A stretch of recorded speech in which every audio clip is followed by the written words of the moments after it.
Hello tout le monde, j'espère que vous allez bien. On se retrouve aujourd'hui pour une nouvelle vidéo. Si vous me suivez sur Insta, vous savez que je devais tourner ce tuto la semaine dernière et malheureusement j'ai été piquée par un insecte venu de nulle part. Je me suis réveillée avec un œil comme ça, toute brûlée, enfin voilà, clairement je pouvais pas me maquiller.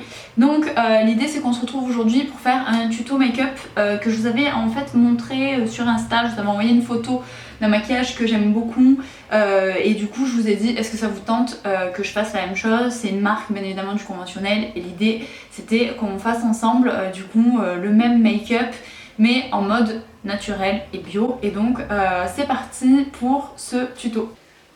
Donc l'idée pour ce tuto c'est de reproduire un make-up que j'ai trouvé chez Charlotte Tilbury me semble-t-il. Je vous mettrai la photo quelque part par là. Un make-up qui est quand même assez coloré avec des tons violines, des tons plus orangés et puis un rose un peu soutenu qui est à mi-chemin finalement entre les teintes très orangées un peu ocre et puis qui virerait limite aux couleurs un petit peu lit de vin. Bon bref, et je trouvais ce make-up très joli et j'avais envie du coup d'essayer de le reproduire en mode bio, hein, parce que voilà, c'est pas parce que c'est beau qu'il faut se mettre des trucs pourris sur la tête. En plus j'ai un nouveau fond de teint à tester, donc ça c'est assez sympa. J'ai investi dans le Madara Skin Equal dont j'entends beaucoup parler. Je mets souvent des petites crèmes teintées comme celle-ci là, la couleur caramel, et donc j'avais investi dans celui-là il y a quelques temps et puis j'attendais l'occasion quoi d'avoir fini, etc. Et vu que pendant le confinement j'ai pas non plus comment dire travaillé mon teint de ouf, etc. C'est la super occasion, donc je sais pas ce que ça va donner. On va faire ça ensemble en direct. Alors je vais un petit peu le secouer histoire de... donc moi j'ai pris la teinte rose ivory je crois, je vous mettrai de toute façon tous les produits dans la description. Donc j'ai le teint assez clair, ouais j'ai l'impression que ça va correspondre très clairement à ma carnation. Bon j'étais un petit peu dans la pénombre mais en vrai je pense que, alors il va être peut-être un poil clair, on va voir. Mais j'avais envie de quelque chose qui soit très fondu dans ma peau. Donc à savoir que j'ai pris rose ivory parce que en fait moi j'ai un sous-ton de peau qui tire dans les roses. C'est soit dans les roses soit dans les jaunes. Donc jaune ça va être tout ce qui est beige doré, etc. Et sinon c'est des beiges rosés. Donc moi c'est plus beige rosé qui me va. Il a l'air assez sympa ce petit fond de teint là. Donc j'en ai profité aussi quand j'ai acheté le fond de teint pour me prendre ce petit pinceau de chez Puro Bio. J'avais une éponge avant, enfin j'ai une éponge classique là, les petites roses comme ça là de chez Mademoiselle Bio que j'aime bien. J'avais aussi un pinceau plat, mais j'avais envie d'essayer quelque chose d'un peu plus fourni pour voir ce que ça donne au niveau de l'étalage.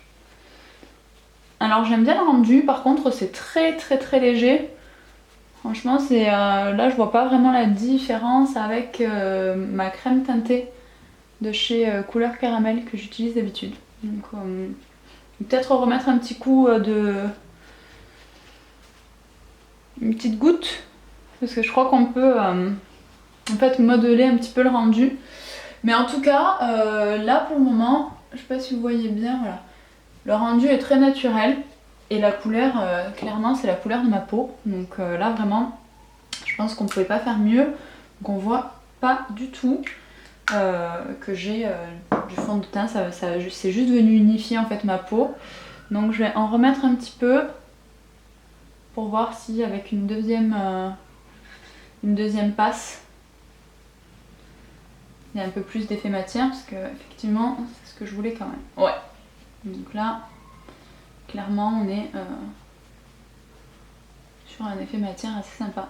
J'aime beaucoup du coup ce pinceau, je trouve ça très chouette. Parce que c'est plus agréable que la petite éponge. Je trouve que ça étale bien la matière et que par rapport au pinceau, vous savez plat, les pinceaux fond de teint plat, souvent ça fait un petit peu des stries. Et là en fait on enlève un petit peu l'effet strie du coup. Vous voyez c'est vraiment ma couleur parce que quand je les tire sur mon cou, on voit même pas la différence.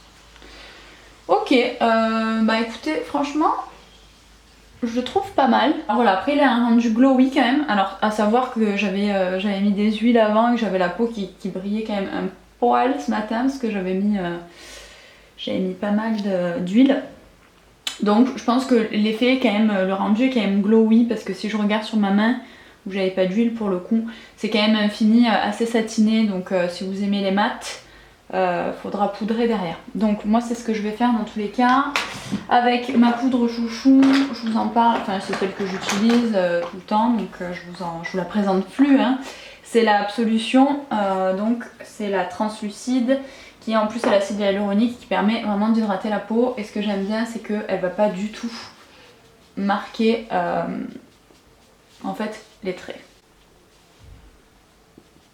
Et là vous devez vous dire mais qu'est-ce qu'elle fait? Elle est en train de mettre sa poudre. Mais où est le correcteur? Ouais, bah je viens de m'en apercevoir en même temps que vous pour être tout à fait honnête. Donc c'est pas grave, hein, je vais le mettre maintenant et puis je vais mettre un petit coup de poudre. Donc pareil pour le correcteur, j'ai celui de chez Christophe Robin, le multicorrecteur. Moi c'est la teinte 2, je l'utilise aussi tout le temps. Pensez bien si vous l'utilisez à le faire chauffer, à faire chauffer la matière un petit peu dans votre main. Parce que il est quand même assez épais parce qu'il est bien couvrant et donc voilà, ça vous permet de bien travailler la matière. Donc je fais aussi hein, le dessus, surtout pour préparer vu qu'on va faire un gros make-up. Ça va un petit peu fondre la couleur. Donc celui-là c'est pareil, hein, je vous en parle souvent, c'est vrai qu'Absolution, voilà, c'est une marque de make-up qui reste assez chère, je vous l'accorde. Mais derrière les produits, bon bah voilà, hein, c'est fait en collab avec du coup un make-up artiste et bah, clairement ça se voit et ça se sent, les produits ils sont juste ouf, ça tient, les rendus sont assez fous. Voilà, donc le teint est fait, franchement je suis assez contente du coup du rendu du Madara là. Je trouve très sympa, j'avais un peu peur, surtout les couleurs. Je suis pas allée l'essayer du coup en boutique, je l'avais commandé directement chez Nuo et je me suis dit à tout moment ça va être la cata, la teinte va pas être du tout adaptée. Donc on va passer aux yeux, je recheck un petit peu en même temps du coup le make-up pour pas faire n'importe quoi. Donc je pense que je vais partir sur une base dans les orangés. Je vais prendre ma palette de chez Couleur Caramel. Je vous la présente quasiment tout le temps, en fait ça c'est mon indispensable, j'ai pas grand chose d'autre en termes de make-up parce que comme vous le voyez il y a vraiment toutes les teintes. Donc ce que je vais faire c'est que je vais quand même mettre je vais faire une base avec le plus clair là, avec celui-ci, que je vais venir appliquer sur l'ensemble de ma paupière ici.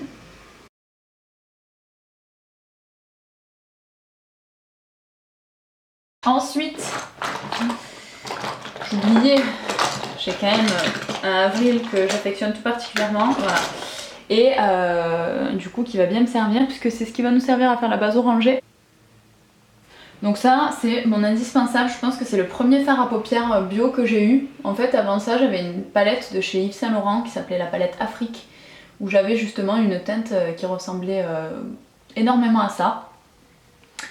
Et que j'adorais, que je mettais tout le temps. Et du coup ben, ça a été la première ombre à paupières que j'ai du coup achetée en bio pour commencer ma transition, parce que c'est une couleur que je mets très régulièrement.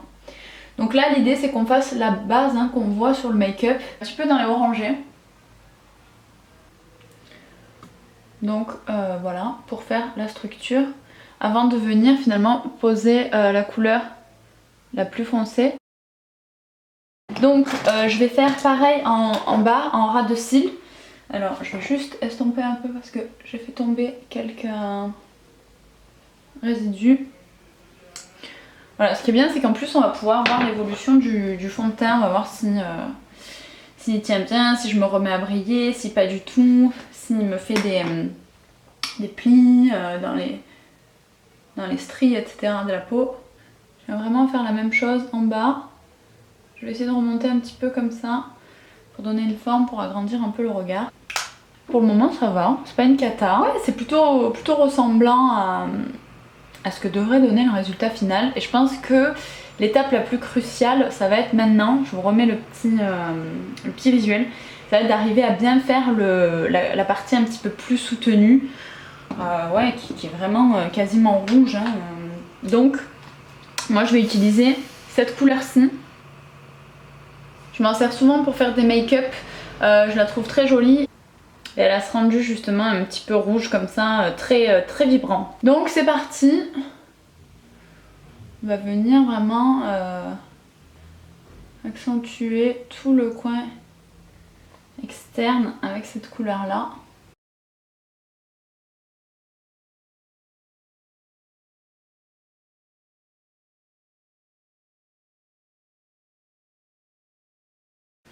Donc une fois que cette étape est finie, je vais venir ajouter ce fard à paupières qui est vraiment violine. Donc celui-ci, que je mélangerai peut-être avec celui du dessous, à voir. Donc j'ai préalablement en fait mouillé mon pinceau pour que les couleurs du coup tiennent plus et qu'on voit vraiment la diff avec le reste du make-up.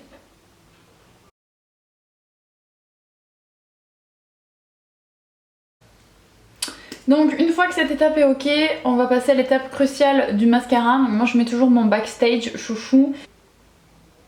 C'est carnaval sur mes mains mais voilà, vous voyez sa brosse elle permet de vraiment venir bien définir les cils. Donc une fois que j'ai bien étiré mes cils, que je les ai allongés avec le mascara backstage, je mets celui de chez Absolution qui lui va venir les étoffer, les fournir, leur donner du volume et continuer à les allonger. Donc vous voyez sa brosse est beaucoup plus épaisse en fait. Et donc ça va permettre de donner du volume mais ça fait pas forcément de paquet et c'est ça que j'aime bien avec celui-ci. Donc voilà, c'est l'éternel duel entre celle qui adore le Lily Lolo que clairement je peux pas appliquer parce qu'il me fait des cils de merde, qu'on se le dise, mais qui rentre très bien chez d'autres et moi du coup je suis plus team Absolution, Avril, etc. Donc c'est parti.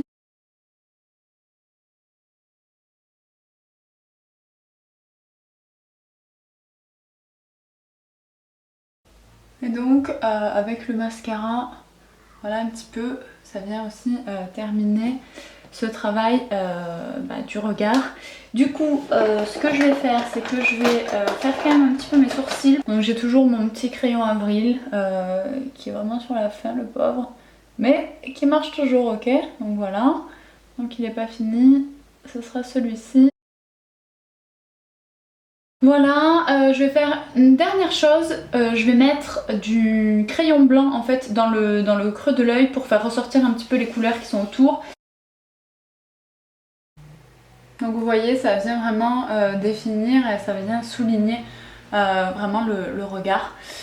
Donc j'en ai terminé avec le travail des yeux. Je vais quand même venir un petit peu sculpter mon visage, faire un léger contouring.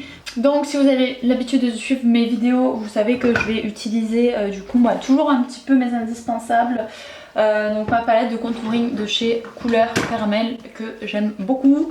Donc elle est ici, c'est une palette où vous avez toutes les couleurs de contouring possibles et inimaginables. Qui permet, donc je vais remettre un petit coup de poudre d'ailleurs ici. Donc moi j'ai l'habitude de prendre cette couleur là qui est le brun le plus clair de la palette en fait. Et donc je vais venir faire un petit 3. Donc voilà, ensuite je vais mettre un tout petit peu d'highlighter. Alors j'ai le Madara liquide qui est bien, mais là j'ai envie de quelque chose d'un peu plus discret. Il est quand même assez flash et enfin il marque très bien, mais du coup comme les yeux sont déjà soutenus, j'ai peur que ça vienne un petit peu enlever au résultat final. Donc je préfère quand j'ai soit une couleur en aplat sur les yeux, soit j'ai très peu maquillé et du coup ça vient un petit peu souligner. Mais là je pense qu'une couleur plus claire sera mieux. Donc je vais mettre toujours de chez Couleur Caramel, ça c'est la palette du coup d'highlighter, et je vais mettre la rosée. Voilà, je l'adore vraiment cette couleur. Donc ce qui est bien avec ces palettes, c'est qu'en fait du coup vous êtes sûr de ne pas vous tromper parce qu'il y a des couleurs qui vont à toutes les carnations. Moi je suis plus sur du, comme je vous disais, des couleurs un petit peu rosées. Mon teint, j'ai des sous-teintes rosées. Mais si vous êtes plutôt dans le doré, vous pouvez aussi puisque c'est fait pour.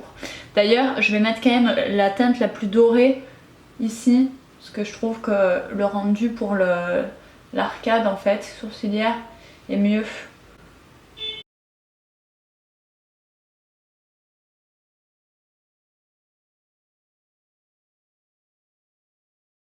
Donc voilà, et je termine avec le petit blush de chez Avril. C'est la teinte pêche rosée. Elle va vraiment venir donner en fait bonne mine et elle est assez discrète.